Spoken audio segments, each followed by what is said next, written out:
你说皇帝已经暗中安排人去行宫排布事宜了？是，清福晋才离开养心殿，皇上就派人去了行宫收拾殿阁，一应按太后安养布置。荒谬！难道皇帝真要乌拉那拉氏为母后皇太后吗？就算换了地方，离开紫禁城不与您同尊，可母后皇太后就压了您一头啊！这种主意，定是青樱那丫头弄鬼出来的吧？景仁宫与清福晋这般里应外合，皇上还年轻，难免不被清福晋这个宠妃说动啊。早知道，当年就不该留着青樱。明日丧仪之后，你让她来找哀家。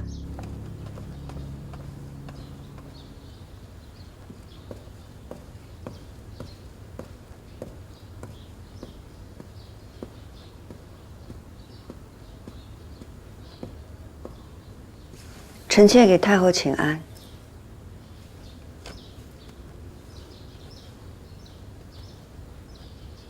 被福家唤来了永寿宫，你怕不怕呀？被太后召唤，臣妾怕的是侍奉不周，未能替皇上尽一份孝心。你的孝心都进去了景仁宫吧？太后，请恕臣妾冒昧。景仁宫是臣妾的至亲，臣妾不能不去看望他。就是去看看。臣妾也求了皇上，让姑母去行宫颐养天年。痴心妄想！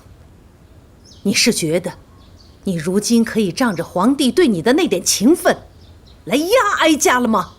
太后，臣妾没有这个意思。臣妾只希望姑母能安安生生地活下去。安安生生？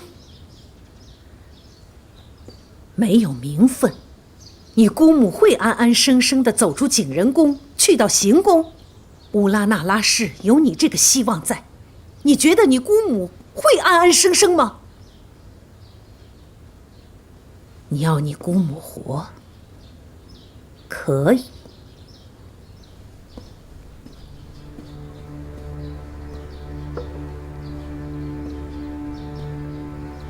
除非他没了你这个倚仗，哀家倒可以给他一条活路。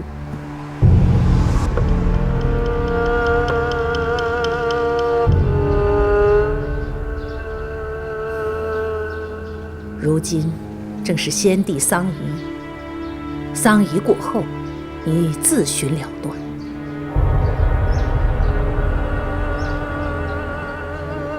你不求哀家开恩饶恕？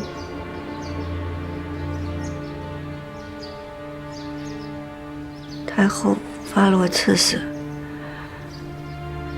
自然主意已定。臣妾知道求也无用。你要不死，也不是没有办法。哀家可以给你一条路选。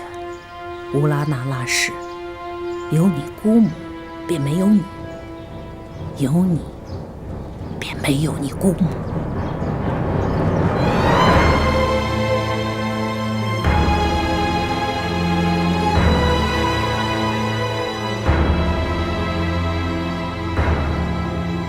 若是臣妾死了，您可否圆姑母和先帝合葬的心愿？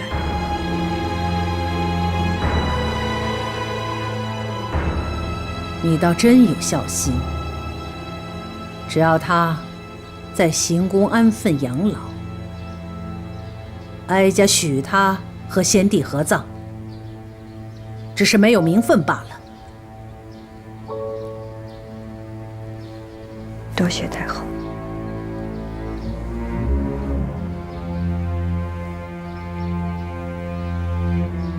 不过，皇帝若是知道你今日与哀家所言，你姑母便会和你一样，活不得了。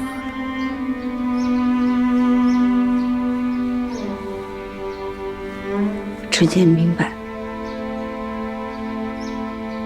多谢太后。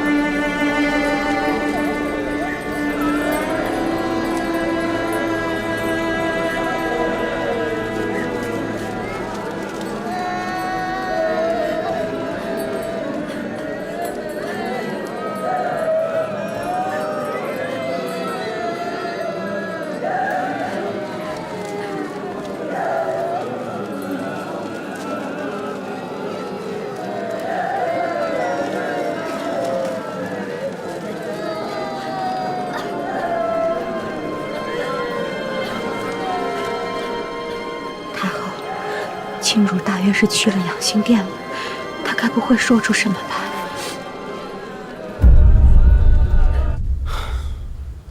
景仁宫的事情呢，朕已经安排的差不多了。只是没想到风声传了出去，朕呢，还得要顾及皇娘的心意。为了安抚皇娘，也为了你姑母，来日能好好颐养天年，按太后奉养她的事，朕还得慢慢安排。皇上的难处，臣妾都明白。臣妾是替姑母难过。你放心，朕会将景仁宫移至圣经旧宫，好好安养。在这件事情上，他只是缺了一个名分罢了。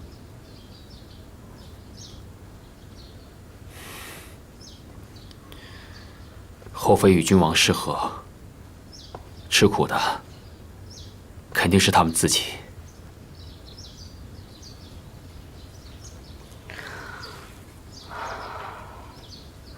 还请皇上顾怜姑母，不要让她在圣经旧宫吃苦。瞧你这话说的，你放心，朕呐，每一次去圣经，都会带你去探望她，平时也会派人多多伺候她。臣妾多谢皇上。你要谢啊，就别嘴上说说。朕惦着你的暗香汤呢，什么时候给朕再做一碗？梅花都没开呢，怎么做暗香汤？朕知道你喜欢梅花，秋天过了就是冬天，会开很多梅花，到时候多做几碗给朕喝。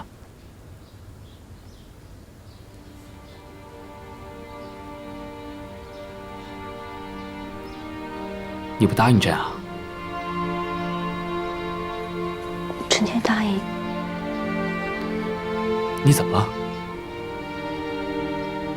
臣妾只是想起与皇上初见。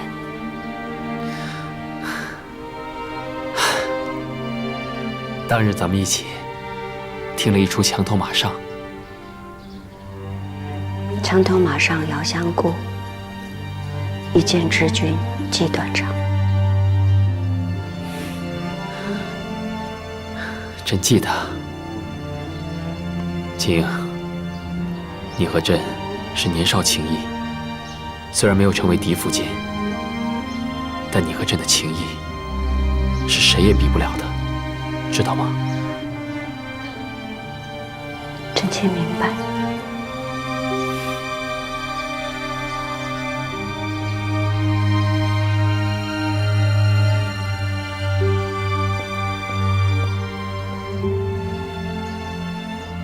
皇上，如果日后臣妾不能日日给您请安，臣妾也会永远祈佑皇上龙体康健，事事顺遂。这是干什么？快起来，快起来！来，你这个是怎么了？啊？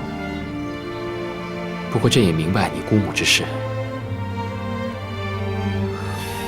一个女人为了名分，一生悲苦。朕明白你，朕和你一样，一样怜悯你姑母。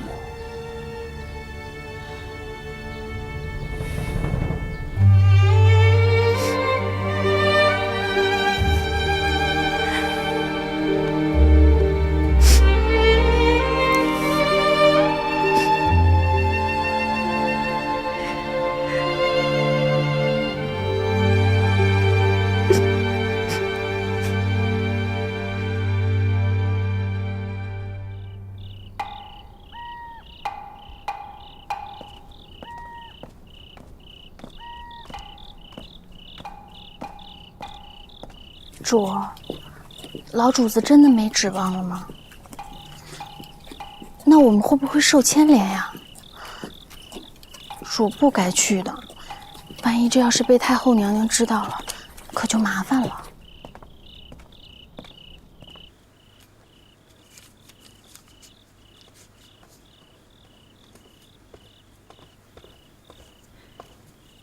太后怎么还做这些？先帝的丧仪将毕，不用再烧纸锭了。先帝灵前那些，都是哀家亲手做的。如今这手闲不住，你说这是烧给景仁公好呢，还是给他侄女呢？亲主是晚辈，哪里配得上您亲手做的东西？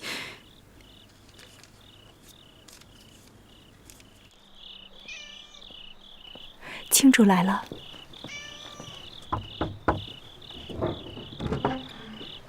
您快着点儿。主，你在这候着。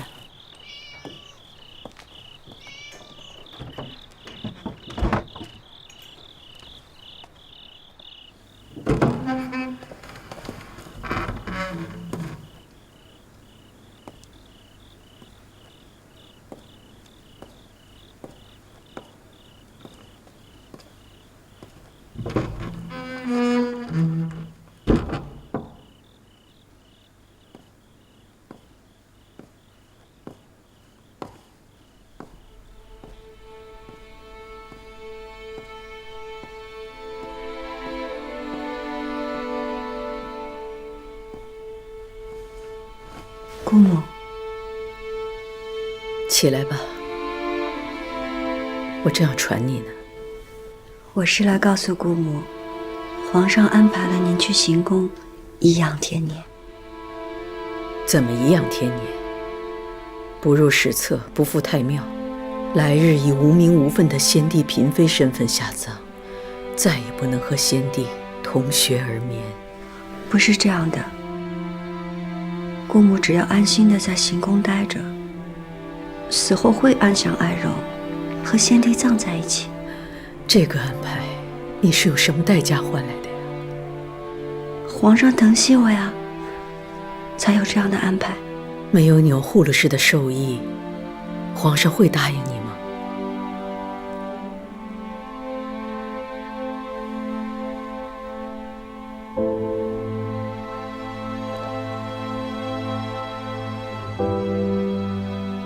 他一定也让你选择。我们姑侄俩，谁能活下来？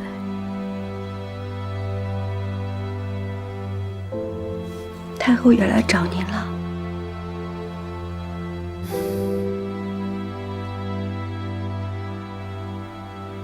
青莹，你过来。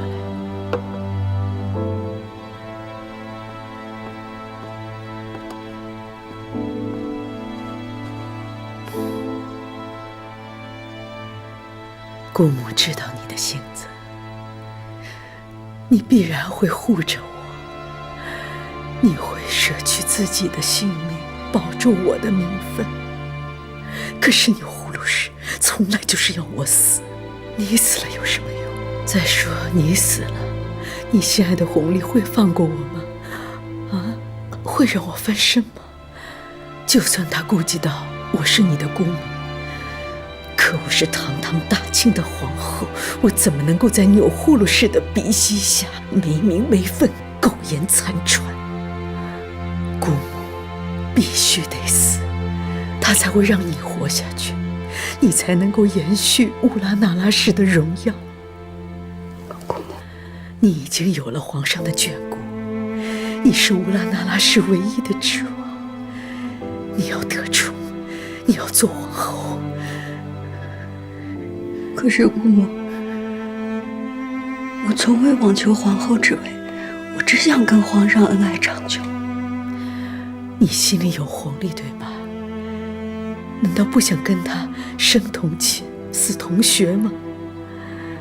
你只有成了他的皇后，才能跟他生死不离呀。可是富察氏是一个好福晋，她将来也会是一个好皇后。庸庸碌碌，没有心气，乌拉那拉氏怎么就出了你这样一个女子？姑母，姑母，你怎么了？夫上，夫上。怎么了？钮祜禄氏给的这碗毒药，不为毒身，只为毒心。这宫里，哀家只能允许有一个乌拉那拉氏，这也是哀家最大的宽容。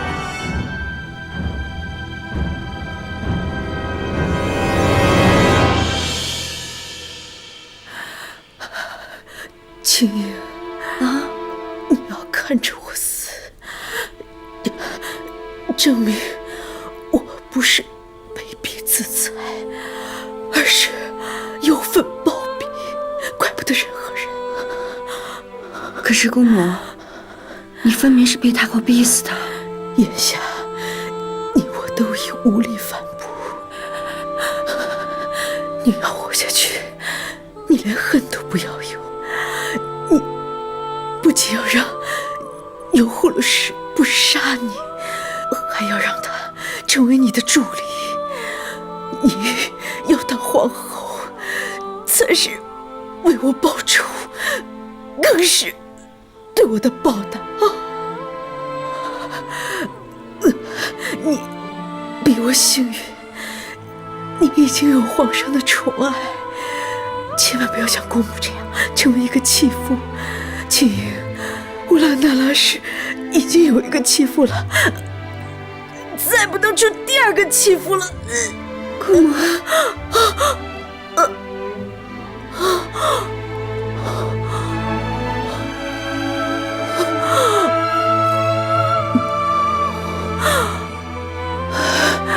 那一年，先帝封我为皇后，那是我最好的时光，身应殊荣，我爱的人也没有离开我。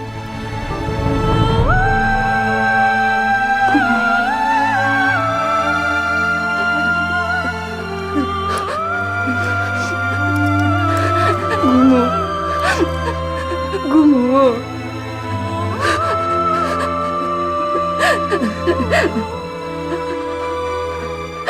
姑母，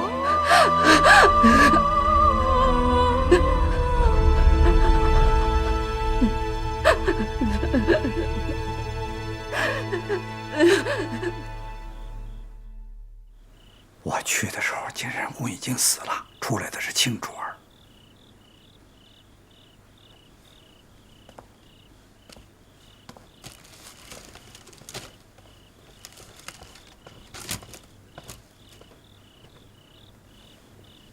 太后，出来的是青主。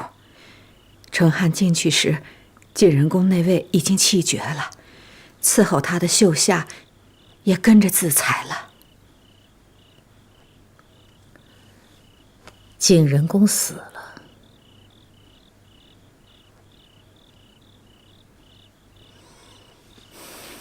那青樱，暂时让他活着吧。那晋仁公那位，是不是秘不发丧？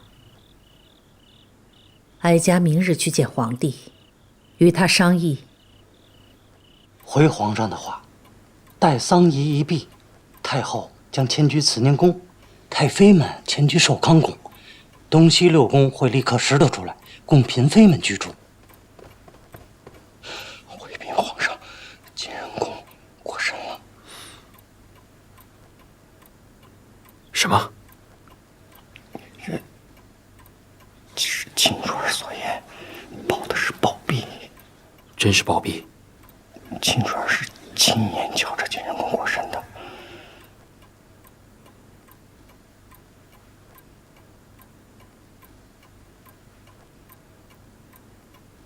是服毒。毒从何来？之前太后去过晋仁公。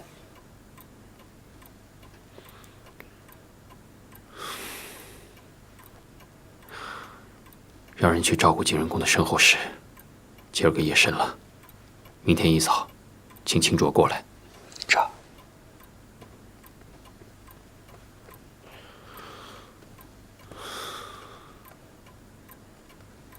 景仁公过身了。他怎么死的？王清支支吾吾的，也说不太明白，只说皇上也很惊诧于景仁公骤然离世。王清不敢说，才见景仁公死得蹊跷。不过不管怎么说，死了便好了。景仁公活着就是个祸害。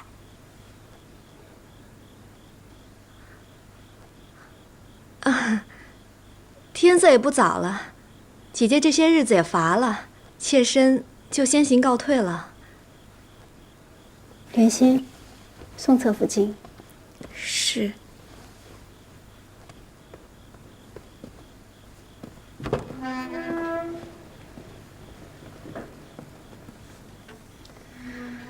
这景仁公本是皇后，该颐养天年。若不是言行得救，失欢于先帝，也不至于落得如此下场。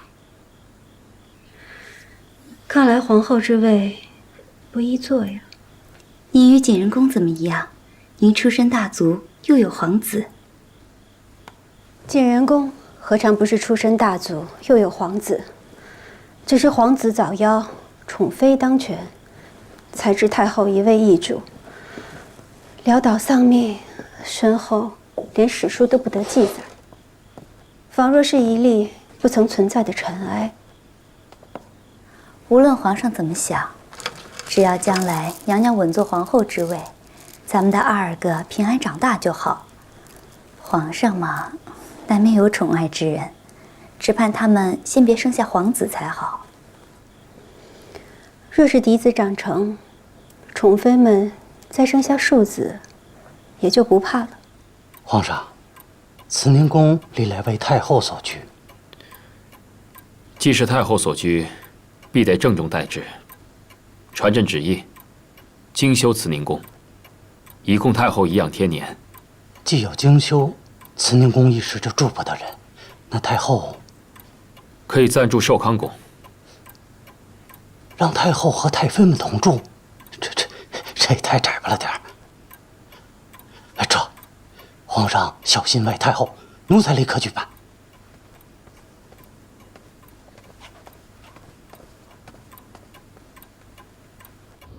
主儿，您为了老主子都哭了一夜了，现在要去见皇上，您好歹得打起点精神来啊！景仁公过身了，皇帝知道了吧？是。秦英派人来禀过，说景仁公是忧愤暴毙。忧愤暴毙？如何暴毙？不是自裁？秦英是景仁公的侄女，所言应该不虚。那无论如何，景仁公身份尴尬，他的丧仪，皇帝打算如何处置啊？虽无尊封，但先帝到底是未曾废后，景仁公又因为皇阿玛驾崩而伤心暴毙，儿子打算以皇后之礼将其安葬。既无尊封，就不能以皇后之礼下葬，也不能与先帝同葬，才是先帝所言的死生不复相见。皇上，郑廷玉求见。让他进来。这。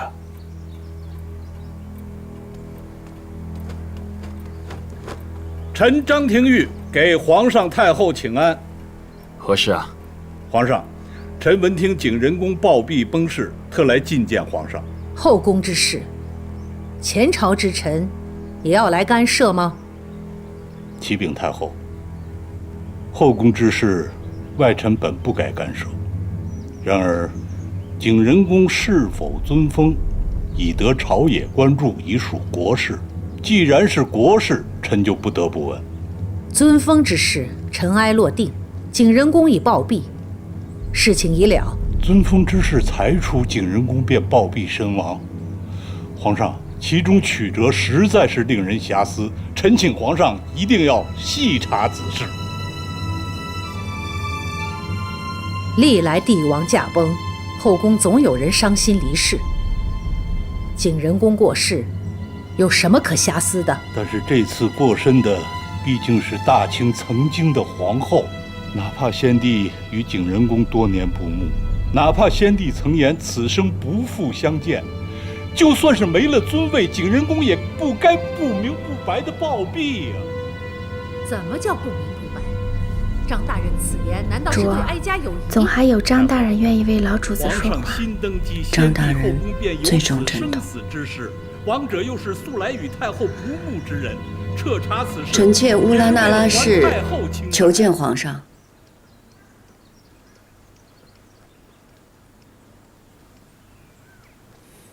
进来吧。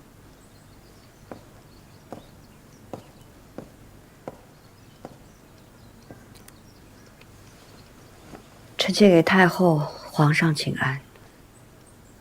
起来吧。给娘娘请安。娘娘，臣张廷玉正与皇上谈景仁公暴毙之事，娘娘是景仁公的至亲，务必为他讨个公道。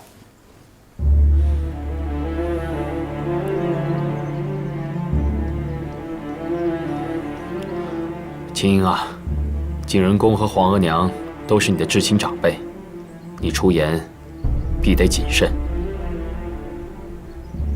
是。张大人，我因姑母去世，悲痛万分。可公道二字，却不知道张大人从何提起。姑母进祖景仁宫，悲愤交加，暴病多年。因先帝驾崩，姑母过分忧心，而居然离世。当时我侍奉在榻前，亲眼看着姑母驾鹤西去的。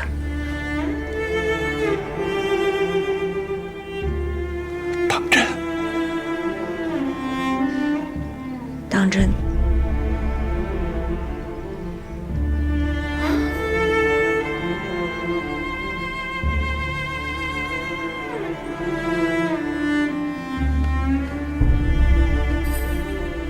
太后、皇上，姑母过身，确是因为太在意和先帝的情分。若有任何流言蜚语，臣妾应该出面平息，好让姑母走得体体面面，安心身后事。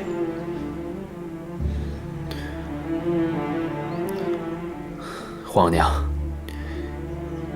那景仁宫的丧仪，还是得办得体面些。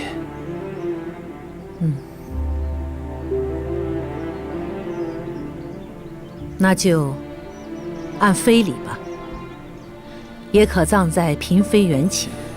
下葬时候便不要写什么名分了，免得惹眼。至于灵位遗物，那就一并发还母家就是。张廷玉，臣在。你可有异议？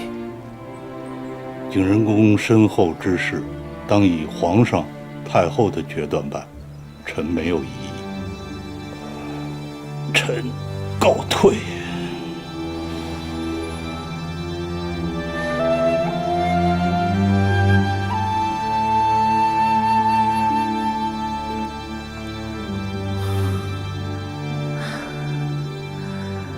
皇帝国事繁忙，哀家回去了。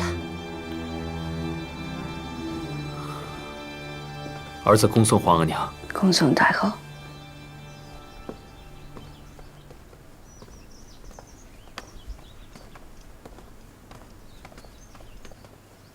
王亲，你也下去。这。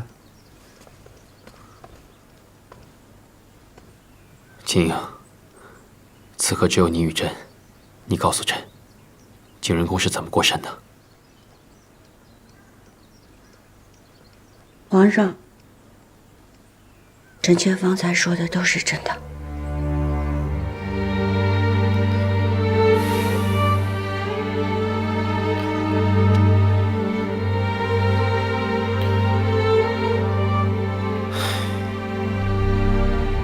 这事了了，也就罢了。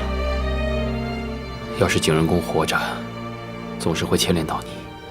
如今景仁公过身了，皇娘再有怨气，也只能到此为止了。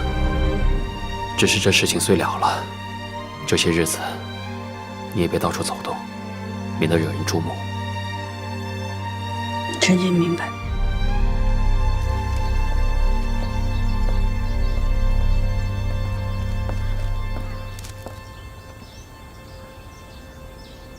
太后，您放心，青竹也是个聪明人。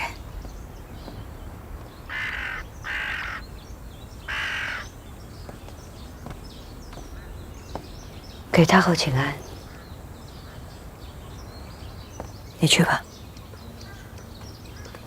这么快就出来了，看来你嘴巴挺严啊，没有背着哀家私下向皇帝告状。臣妾已经当着张大人的面把事情都说明白了。陪哀家走走吧。你姑母到底是怎么死的？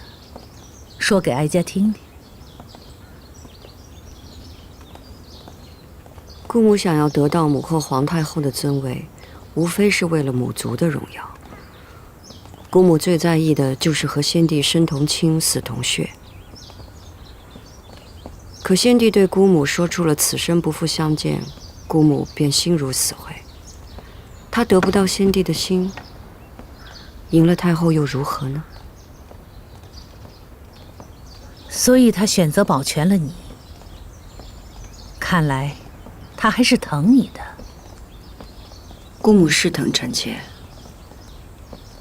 可是在这个宫里边，能保臣妾的只有太后。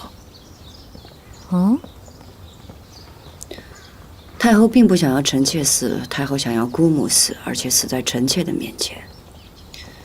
若是有人对姑母的死有猜测，由臣妾这个亲侄女的嘴里为您分说，便没有人敢污了太后的清誉。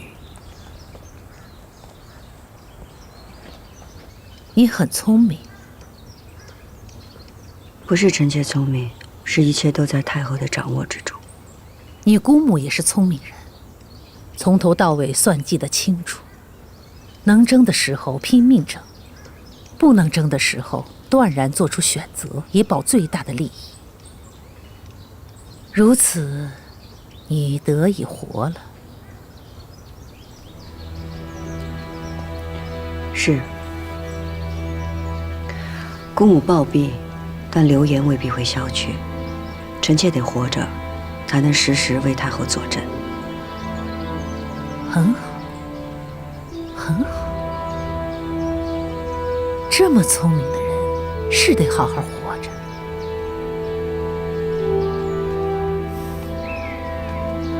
谢太后。主儿。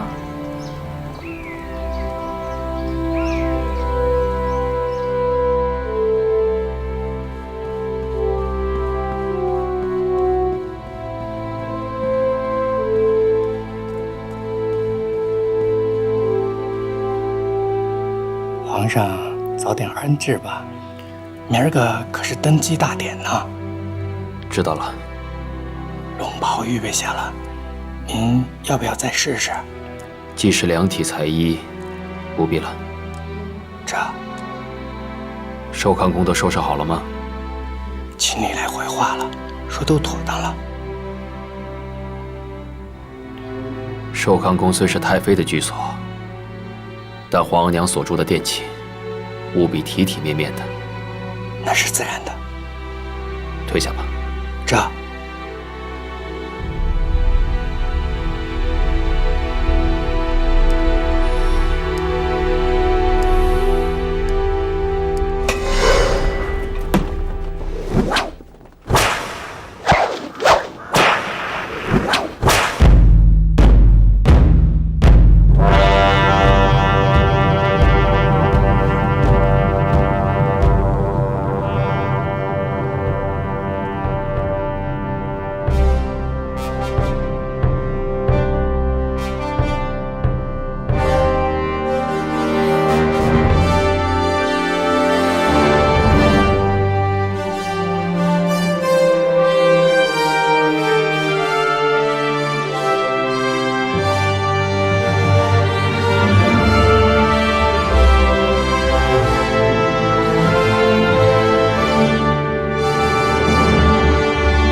朕今日登基，当行孝仁之道，尊先帝世宗遗命，尊生母钮祜禄氏为圣母皇太后，嫡福晋富察氏为皇后。册立之事，应有礼部正主相待。皇上仁孝厚德，无责万民，万岁万岁万万岁！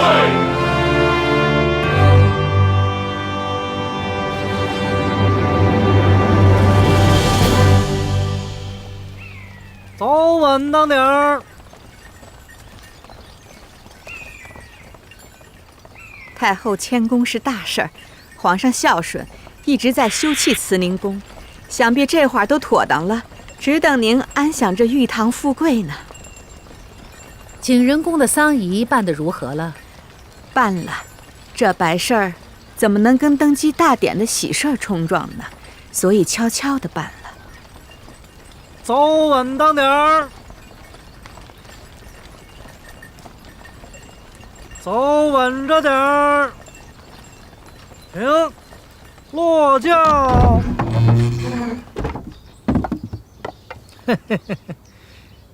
太后，咱们到了。怎么是寿康宫？历代太后所居不都是慈宁宫吗？回太后的话，慈宁宫奉旨休葺，暂时还不能住进去。寿康宫是太妃们住的地方，难道让太后和太妃们挤在一起吗？是，所以皇上特意吩咐了，太后暂居的正殿那布置的是妥妥当当的，一点不比慈宁宫差。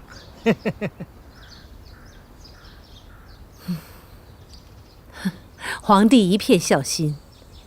既然慈宁宫在修葺，那哀家等一等，先进去吧。太后您慢着点。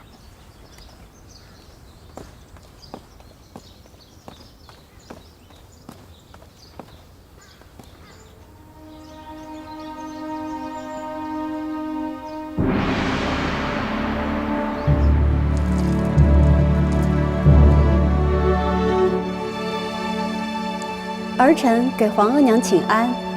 臣妾给太后请安。起来吧。谢太后。都坐吧。从前自己是个嫔妃，赶着去向太后和太妃们请安，如今一转眼，自己都成了太后了。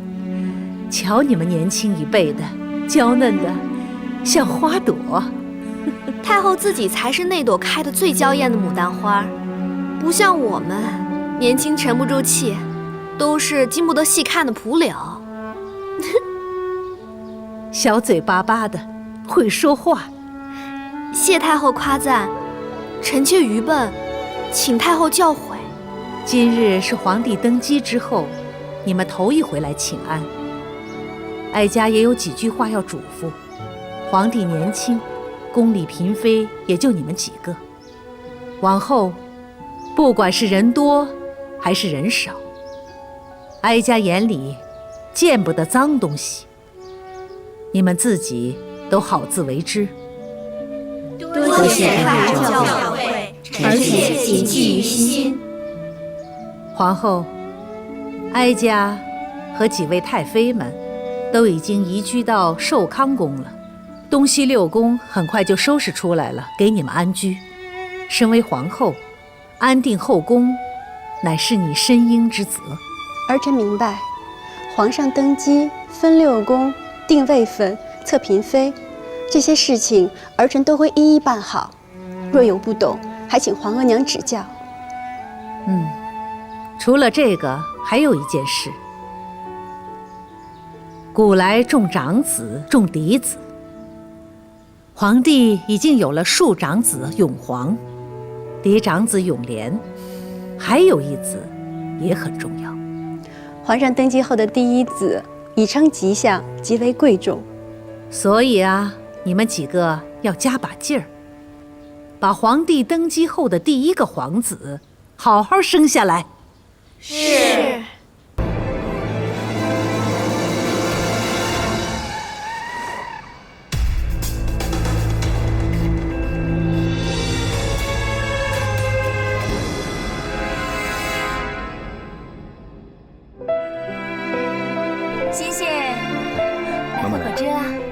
来，去妈妈那儿。妈妈抱你喝果汁吧。苏南，啊，我下定决心了，我要回国发展。反正我不同意回去。回老家好，回老家好。苏南，我们的家乡是世界上天然香料生产基地，在那里，我一定可以研制出属于自己的纯天然香氛用品。那就你自己回去。年轻人嘛，应该以事业为重。我们呀，要支持他。要回去呢，你们3个就一块儿回去，一家人不能够分开。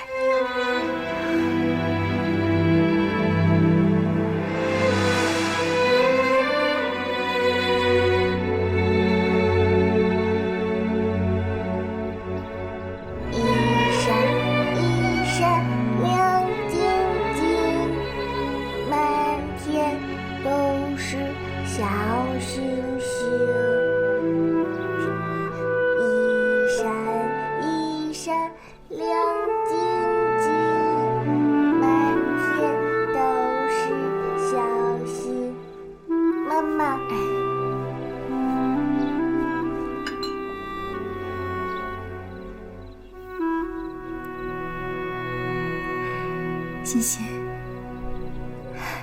你看你不听妈妈的话，又光着脚丫子。妈妈不是说过不穿袜子脚会凉的吗？这样对身体不好，知道吗？妈妈给你穿上。妈妈以前跟你说的话，你一定要记住，知道吗？这是什么？我要，给我。妈妈不在的时候，要听奶奶和爸爸的话。妈妈，你要去哪里呀？你不要哭。欣欣乖，欣欣乖。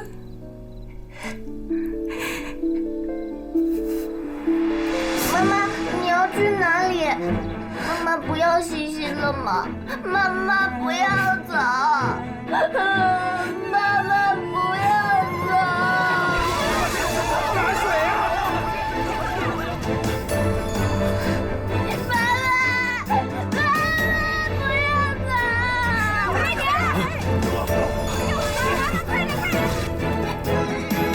妈妈不要走！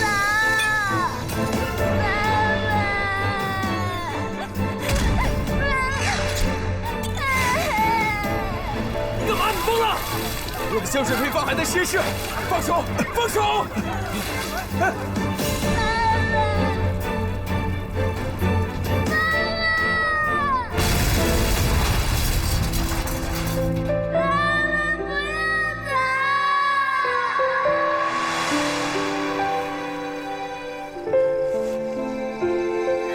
长月，妈来看你来了。你在那边还好吧？还有欣欣，有人说她被人抱走了，也不知道抱到哪儿去了。妈不会放弃的，一定会找到的。我可怜的孩子，欣欣她在哪儿啊？她在哪儿？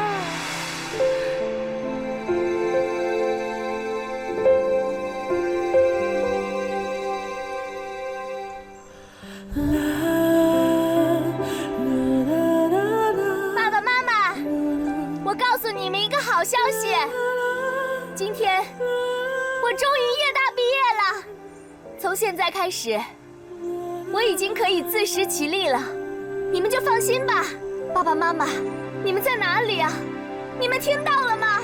We don't stop. We don't stop. Yeah.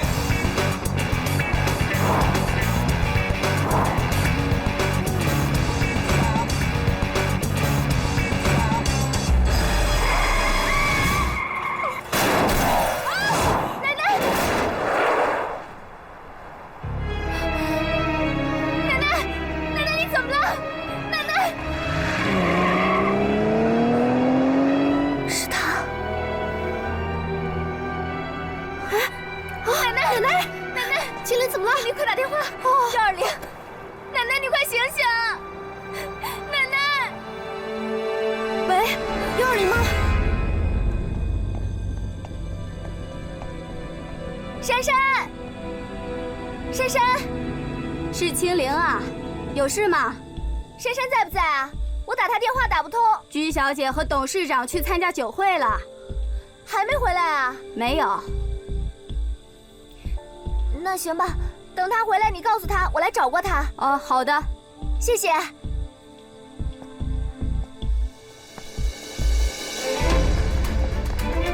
珊珊，我照你的意思让青灵走了，你这要到哪儿去啊？这刚回来又要去哪儿啊？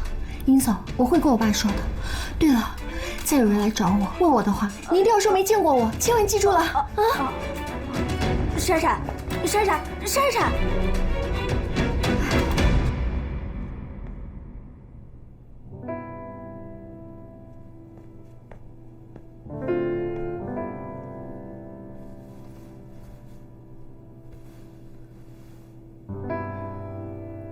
奶奶，对不起。什么对不起啊？没什么。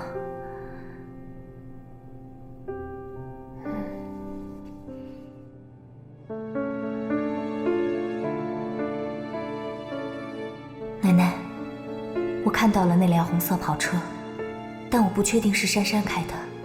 我一定帮您找到肇事者，给您一个公道。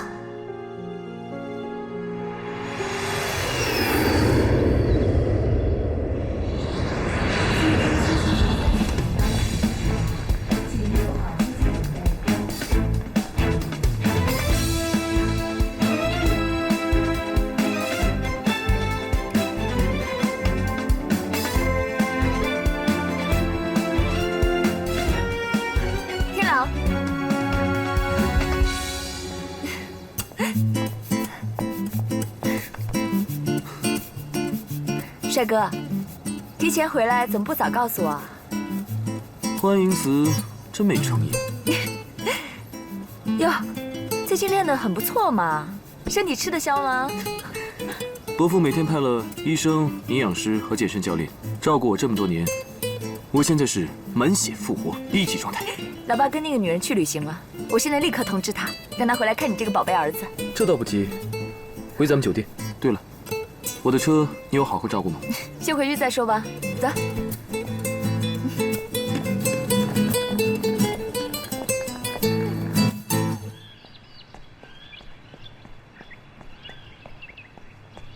叔叔。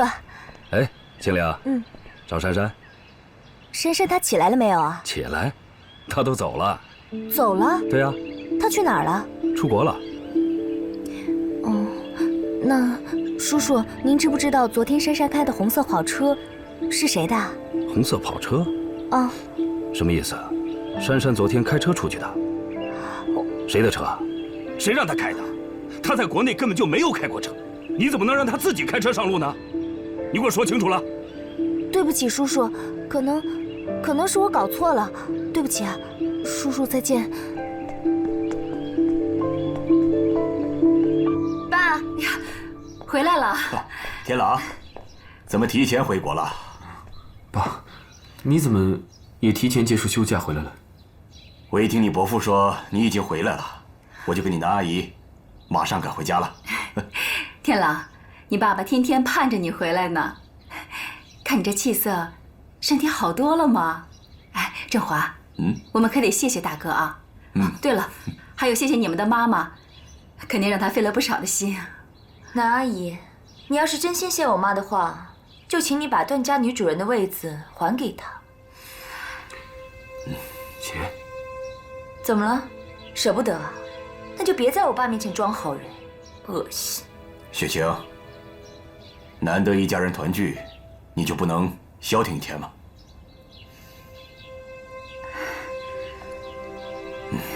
行了，都别说了，我给你们做了最喜欢吃的白斩鸡。振华，别让孩子们在这罚站呀！你们先聊一会儿，马上就好啊。谁是你孩子啊？自己亲生孩子都不管，还能把我们姐弟俩当孩子？别演戏了，你演不够，我们都看腻了。你非逼我发脾气是不是？你别以为你长大了，我就不能打你。你要打我，这就是我更讨厌你的原因。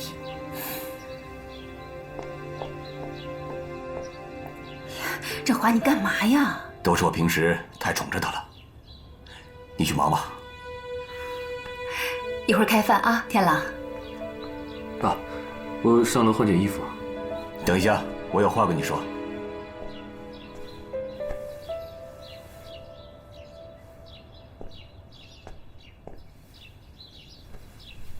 什么事？你已经26了，有些事不能再拖了。这次你回来，抓紧时间，跟珊珊把婚事定下来。强扭的瓜不甜，你和妈还不是这样。这件事，您就别管了。我不管你，我是你爸，什么不能管你？好，你既然不喜欢珊珊，我就介绍别的孩子给你。苏南。啊！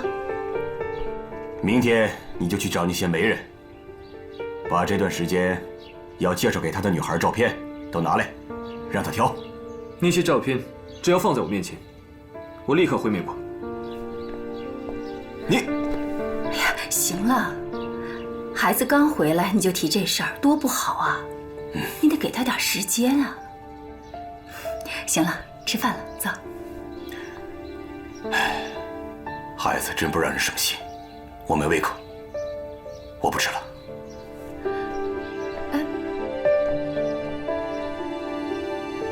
抛下自己的孩子不管，这是弥天大罪呀！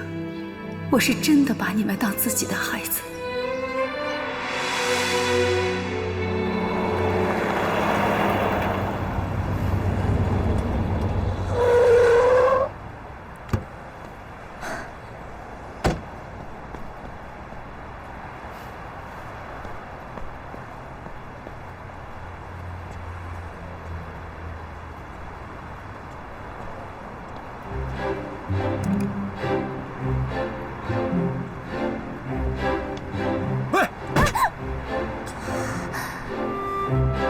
没事没事。我担心这辆车。嘿，你找什么呢？我找这辆车的车主。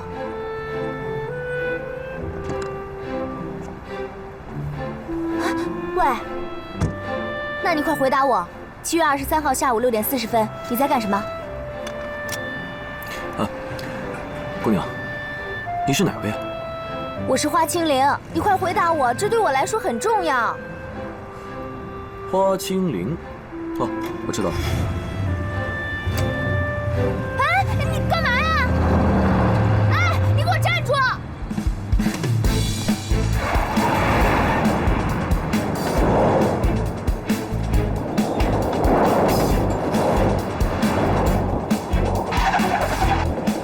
哎，喂，停车！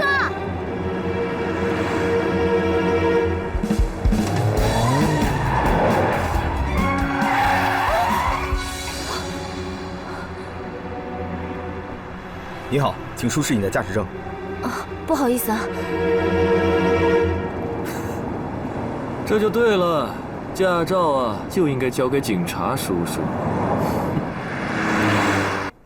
奶奶，我来看你了。清灵，好点了吗？好多了。送给你的。哎呦，真是太漂亮了。这花香啊，跟奶奶身上的味道最配了。奶奶身上有太阳晒过的香，泥土的香，花香，加上汗香。清灵，你知道自己的嗅觉比一般人发达吗？奶奶，丽丽总说我是狗鼻子。她说啊，光靠我的鼻子就可以破案了。哎呀，乌鸦嘴！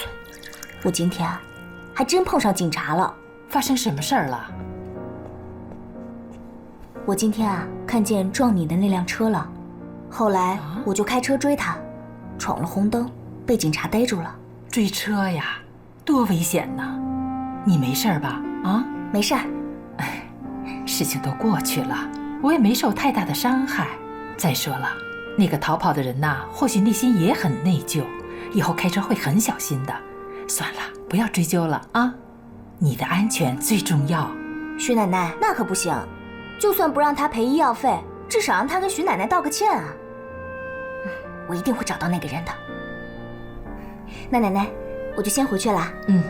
去忙吧。您多喝点水啊。哎，多好的孩子呀！哎，也不知道我那可怜的欣欣在哪儿呢。这张积分卡你收好啊，可以当现金使用。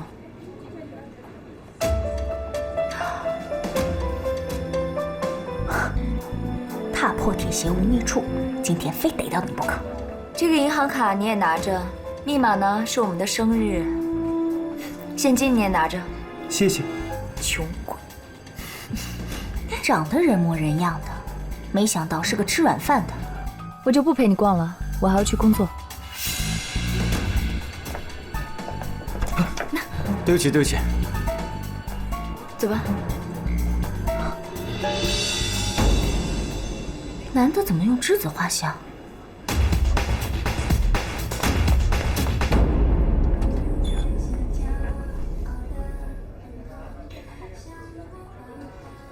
你跟踪我？说吧，7月23号晚上6点40分，你到底在干什么？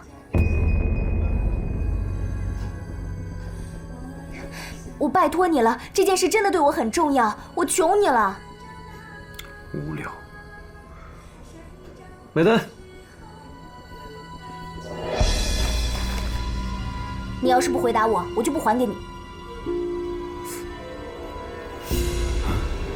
钱包呢？先生你好，消费68元。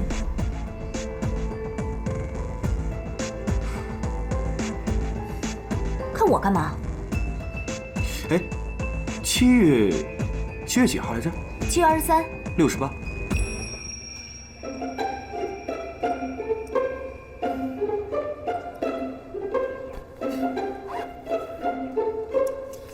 好，谢谢。谢谢，不用找了。您慢走。拿着包跟我走。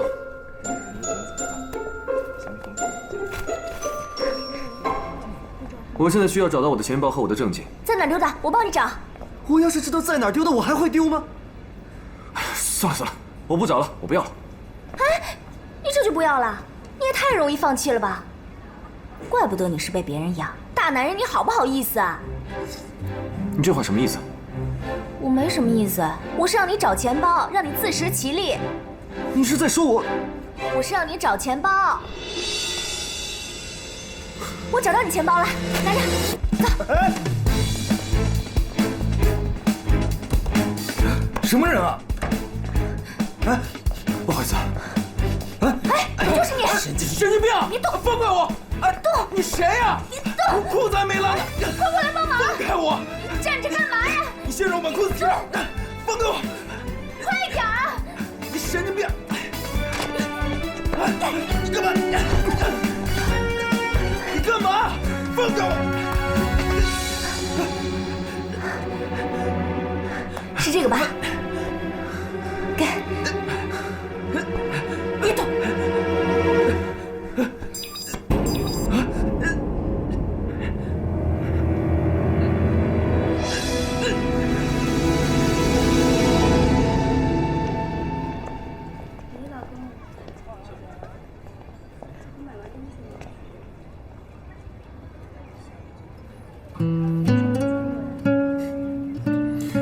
男厕所都敢闯，还有什么是你不敢的吗？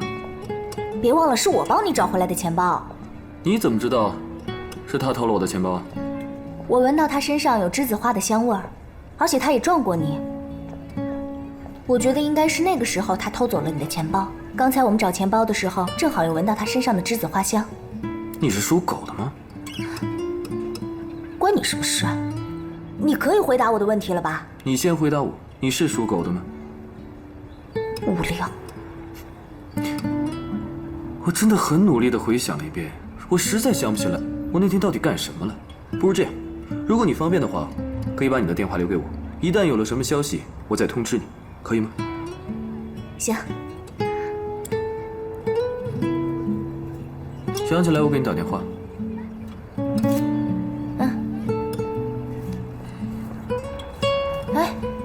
要是不打给我怎么办啊？也是，啊，钱包里的东西对我来说都很重要，你可以随便拿一个作为抵押。这个吧。好，这个我一定会要回来的，你一定要收好，要还给我的。哦，放心吧。喂，丽丽啊，行，我现在马上回华店。你记着啊，一定要给我打电话。放心吧。傻瓜，7月，鬼知道那天我在干什么。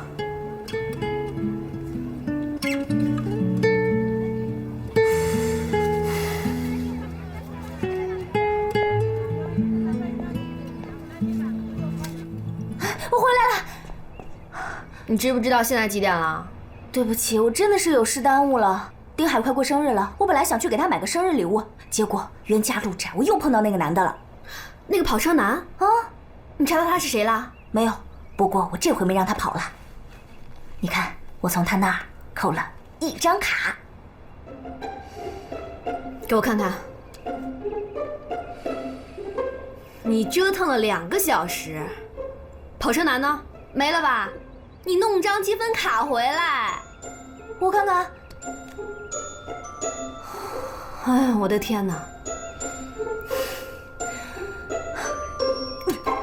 服了你了，我。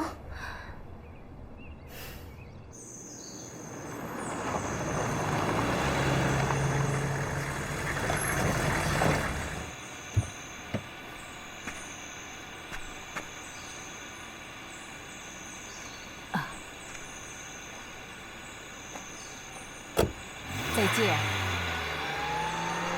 到家了。到家了，走吧。来，进来。哇，奶奶，认识这么多年，你还是第一次来到奶奶的房间吧？嗯，放下吧。来，奶奶的房间可真别致啊。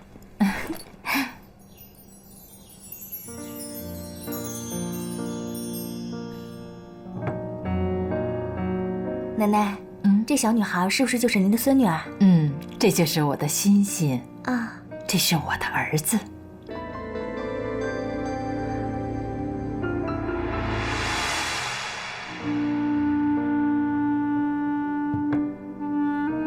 这个可以闻吗？